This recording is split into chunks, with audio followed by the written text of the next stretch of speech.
Mapagpalang umaga po sa ating lahat. Ngayong linggo ay pinagdiriwang natin ang linggo ng Pentecostes. Ang araw na ito ay isang mahalagang paalala sa atin ukol sa pagkakaloob ng Diyos sa mga alagad ng Panginoong Jesucristo ng Banal na Espiritu. Ang Espiritu ito ay siyang naging daan upang maging gabay ng simbahan sa kanyang paglago. Ang Espiritu nito ang siyang nagpunsod upang ang katawan ni Kristo dito sa lupa ay manatiling buhay. At ang Espiritu din ito ang nagsabi ukol sa katotohanan ng Diyos.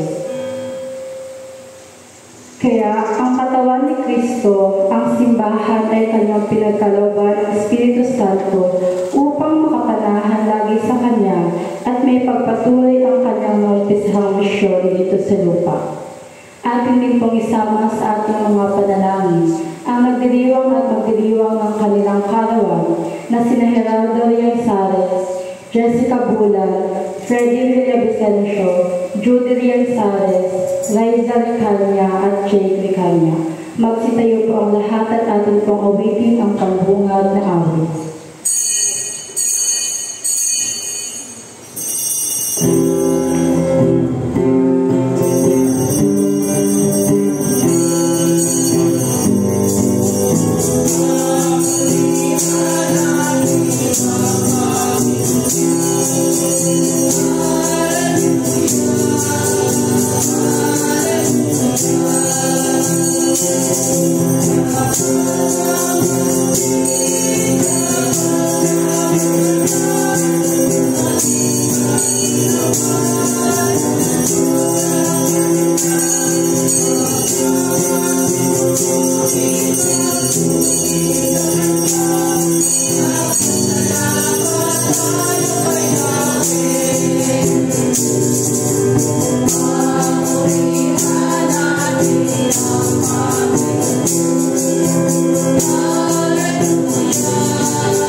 Linisin mo ang aming mga puso sa pamamagitan ng iyong Espiritu Santo upang kami tapat na umibig sa iyo at marapat at pumuri sa iyong banal na pangalan sa pamamagitan ni Kristo ang ating Panginoon. Amen. Pakinggan po ninyo ang sinasabi ng ating Panginoong sa Jesucristo. Ibigin mo ang iyong Panginoong Diyos ng buong mong puso, ng buong mong isip at ng buong mong lakas. Ito ang una at dakilang utos na pangalawa ay tulad ng una. Ibigin mo ang iyong kapwa tulad ng iyong sarili. Sa dalawang utos na ito ay nababatay ang buong kautusan at ng mga propeta. Magsilubog po ang lahat. Sabay-sabay po nating pagsisihan ang ating mga pagkakasala sa Diyos at sa ating isa. Kami nang umpisa sa iyo, Diyos, na mga pangyarihan, sa lahat ng mga santo at sa isa't isa, na kami ay nagkasala sa ating mga nasabi, sa ating mga nagawa, at sa mga nakaligtaan nating gawin. At ito'y sarili namin kamalian. Kaya sinasamo namin sa iyo, Diyos, na kawahan kami, at sa lahat ng santo, na ipanalangin kami sa iyo, Panginoong Diyos. Amen.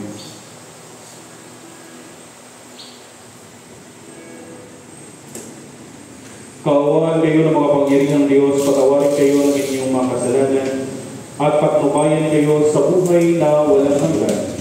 Sa pamamagitan ni Jesucristo na ating Panginoon. Amen. Magsitayo po ang lahat. Luwalhati sa Diyos sa kahilingan.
tinuruan mo ang iyong matapat na bayan sa pamamagitan ng pagpapadala sa kanila ng liwanag ng iyong Espiritu Santo. Initulot mo po na sa pamamagitan rin ng pagsalig sa iyong Espiritu sa amin ay maging bahagi kami sa pagsasakatuparan ng iyong kapayapaan upang maihayag ang iyong kadakilan. Sa pamamagitan ng iyong anak na si Jesucristo ng aming Panginoon, na nabubuhay at nag-aharing kasama mo at ng Espiritu Santo, magpasawalang hanggan. Amen!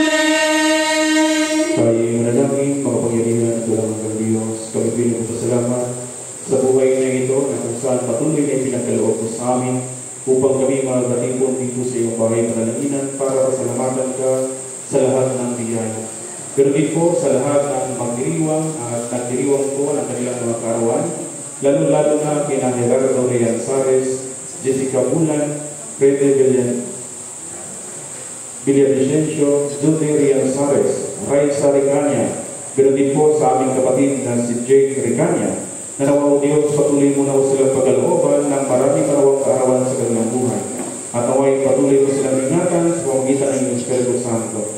Ganoon din po sa mga sponsor sa umagang ito, ang ikalawang grupo, lalo na sa pangunguna sa pamilya ni Canuto Rian Sares, Joey Ricania, Michael Medina, Teofilo Perlas, Perlito Perlas, Agripino Labusa, Victor Aranelia, Romel Zelda, Joey Sarmiento, Berhelio Rian Sares, Freddy Pastrana, Teotimo Reyes, Norbin Magdara, Albert Ubis, Felix Morales, Roel Salotes, Richard Magsano, Ricardo Candelaria, andun din po sa pamilya ni Dionisio Candelaria. Nanawa o Diyos, patuloy mo nawang ipagkaloob sa kanila ang isang masaganang pamumuhay at ipadala mo rin sa kanila ang iyong Espiritu Santo upang manguna sa lahat ng kanilang mga gawain. Ganon din po sa aming kapatid na si Mariela Perlas na nagpapasalamat para sa biyayang patuloy na ipinagtatiwala mo sa kanya para siya ay makapasa sa kanyang board exam.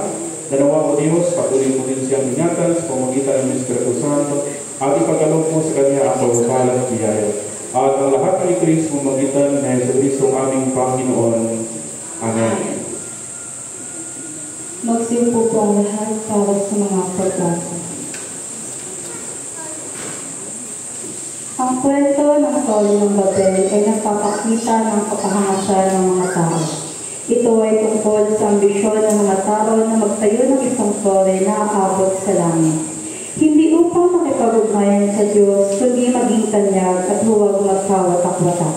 Ang kapahangasang ito ay nagpapakita ng kanilang pagkahangal na maging katulad ng Diyos. Atin pong pakinggan ang unang pagbasa.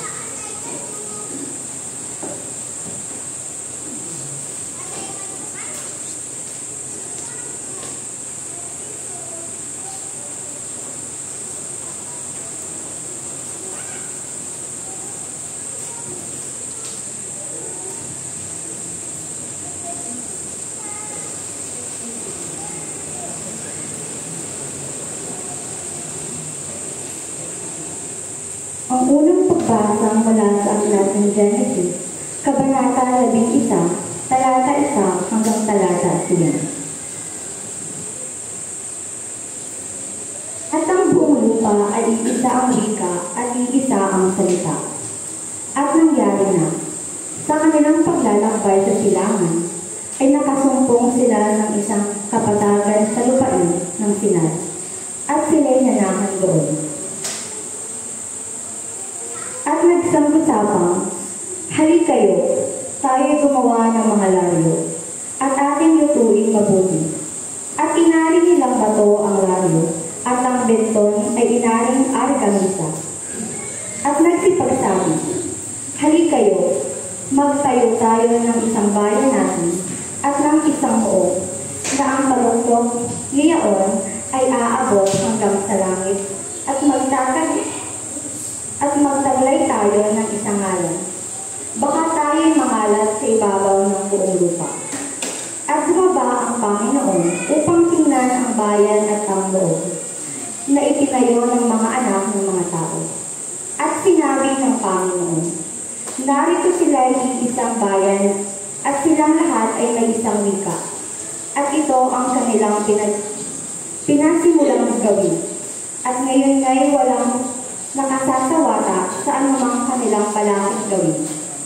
Halik kayo, tayo bumaba at yan din ay ating bulihin ang kanilang wika, na anupat sila'y huwag pagkatalastasan sa kanilang salita.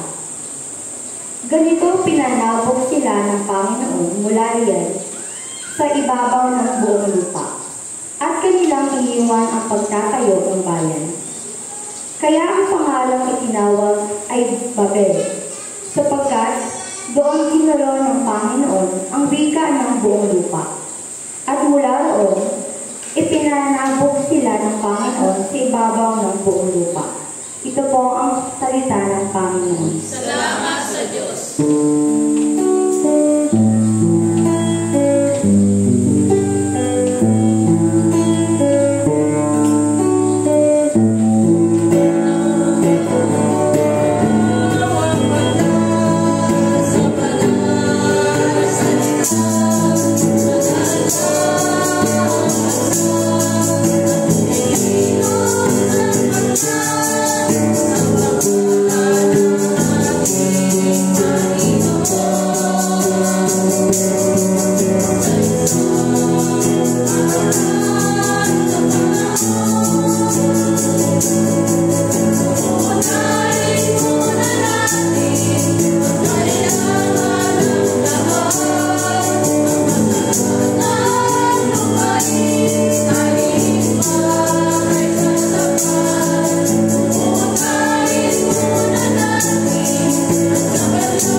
Ang Pentecostes ay isang makabuluhang okasyon sa buhay ng mga unang Kristiyano. Ito ang araw kung saan ibinuhos ng Diyos ang kanyang Espiritu Santo sa mga apostol at sa iba pang mga tagasunod ni Jesus sa kanyang bilang apoy. Dahilan para sila ay makapagsalita sa iba't ibang lengguwahe. Ating mong pakinggan ang ikalawang pagbasa.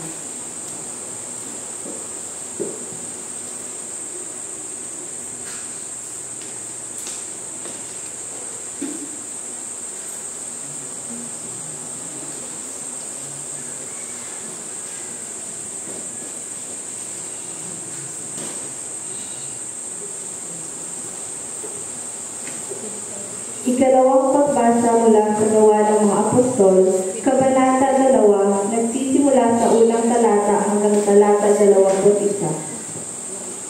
At nang dumating nga ang araw ng Pentecostes, silang lahat ay nagkakatipon sa isang dako.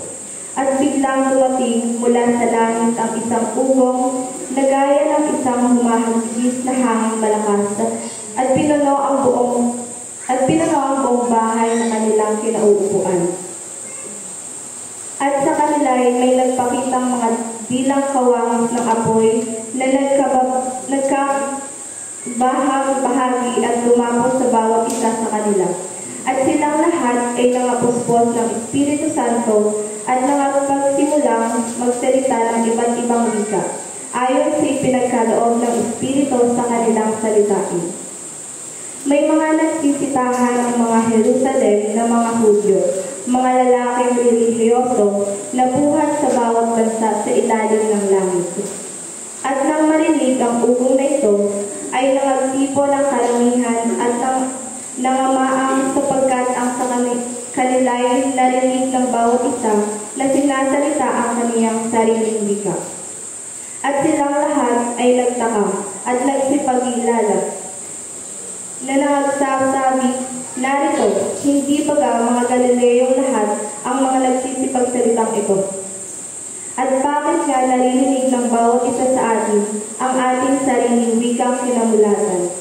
Tayong mga Parto at mga Medo, ang mga Ilamita at ang nanganganahan sa Mesopotamia, sa Judea at sa Cappadocia, sa Ponto at sa Asia, sa Phrygia at Pamphylia, sa Ehipto at sa mga sakop na Libya, nakarating ng Cyrene at mga nakikipamayang galing sa Roma, mga Hudyo at gayon din ang mga naging Hudyo. Mga Cretans at mga Arabi ay naririnig natin nagsisipagsalita sila ng ating mga wika na makapangyarihang gawa ng Diyos. At silang lahat ay nagtaka at nangalito na sinasabi ng isa sa isa, anong kahulugan nito? Datapwat, ang iba'y nangaglilibak na nagsabi, sila'y puno ng bagong alak. Datapwat, pagtindig ni Pedro na kasama ang 11 ay itinaas ang kanyang tinig at sa kanila ay nagsaysay na sinasabi, kayong mga lalaking taga-Judea at kayong lahat ng mga nangananahan sa Jerusalem, mga alaman na nawa ninyong lahat ito at inyong pakinggan ang aking mga salita. Sapagkat ang mga ito ay hindi mga lasing, na gaya ng inyong inaakala. Yamang ay oras na 3 lamang ng araw. Datapwat ito yaang sinasalita sa pamamagitan ng propeta Joel. At mangyayari sa mga huling araw, sabi ng Diyos, na ibubuhos ko ang aking espiritu sa lahat ng laman. At ang inyong mga anak na lalaki at babae ay mga huhula, at ang inyong mga binata na mga kakita ng mga pangitain. Ang inyong mga matatanda ay magsisipanaginip ng mga panaginip. Oot sa aking mga lingkod na lalaki at sa aking mga lingkod na babae. Sa mga araw na iyon, ibubuhos ko ang aking espiritu at magsisipanghula sila. At magpapakita ko ng mga kababalaghan sa langit sa itaas at ang tanda sa lupa sa ibaba. dugo at apoy at singaw ng usok. Ang araw ay magiging kadiliman at ang buwan ay dugo. Bago dumating ang araw ng Panginoon, yaong araw na dakila at tangis. At mangyayari na ang sino mang tumawag sa pangalan ng Panginoon ay maliligtas. Ang salita ng Panginoon. Salamat sa Diyos.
Ang mabuting balita ng ating Panginoong sa Jesucristo ayon kay San Juan sa Kabanata 14, nagsisimula sa talata 8 hanggang talata 14. Luwalhati sa iyo, Panginoong Jesucristo.